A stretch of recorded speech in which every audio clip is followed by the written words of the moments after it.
Vote বাক্স ছিনতাই করে একটা মানুষকে জিতান যায় না। রাষ্ট্রীয়ভাবে পরিকল্পিত করে যেটাকে করা হয় সেটাকে বলা ইলেকশন ইঞ্জিনিয়ারিং। ভোট কেন্দ্রে জাল ভোট ফেলানা, ভোটের বাক্স চুরি করা, এটা আমাদেরকে যেভাবে বড় করে দেখায়, আসলে ভোটে তা হয় না। ভোট বাক্স ছিনতাই করে একটা মানুষকে জিতান যায় না। কারণ ধরে নেন ভোট বাক্স উনি এক পার্টি এক জায়গায় করবে, আমি আরেক জায়গায় করব, তাহলে তো ব্যালেন্স হয়ে গেল। রাষ্ট্রীয়ভাবে পরিকল্পিত করে যেটাকে করা হয় সেটাকে বলা ইলেকশন ইঞ্জিনিয়ারিং, পার্সোনাল লোককে না। আর একটা কাজ কি করে এই পলিটিক্যাল ইঞ্জিনিয়ারিংয়ে, যে সেটা হচ্ছে পুলিশ। পুলিশ কী কী কাজ করে? পুলিশ প্রথম কাজটাই করে যে তার কাছে লিস্ট থাকে প্রতিটা গ্রামের কে কোন পার্টি করে।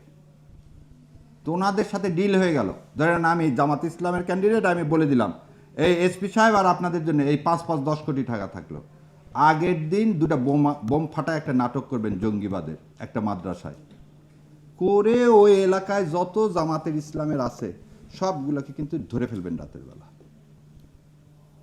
না হলে আরেকটা কাজ করলাম কি, ঠিক আছে একটা কাজ করেন, আপনারা যে কোনো একটা হিন্দু পাড়ায় আক্রমণ করেন, এইটা সমস্ত মাদ্রাসাদেরকে কি করেন, ছেলেপেলেকে আটকে আসেন।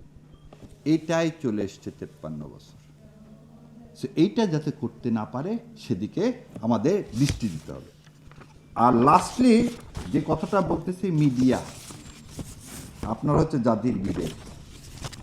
আপনারা যদি এই জিনিসগুলোকে প্রান্তিক মানুষের কাছে পৌঁছে না দেন, তাহলে মানুষের পক্ষে, ভোটের পক্ষে, জুলাইয়ের সনদের পক্ষে মতামত তৈরি করা কঠিন হয়ে যাবে। যে রাষ্ট্র কিভাবে রাষ্ট্রযন্ত্র ইউজ করে ভোটের ইলেকশন করে, ইঞ্জিনিয়ারিং করে, সেটা আপনাদের মাধ্যমে তুলে ধরলাম। এখন এখান থেকে বাঁচার উপায় কি?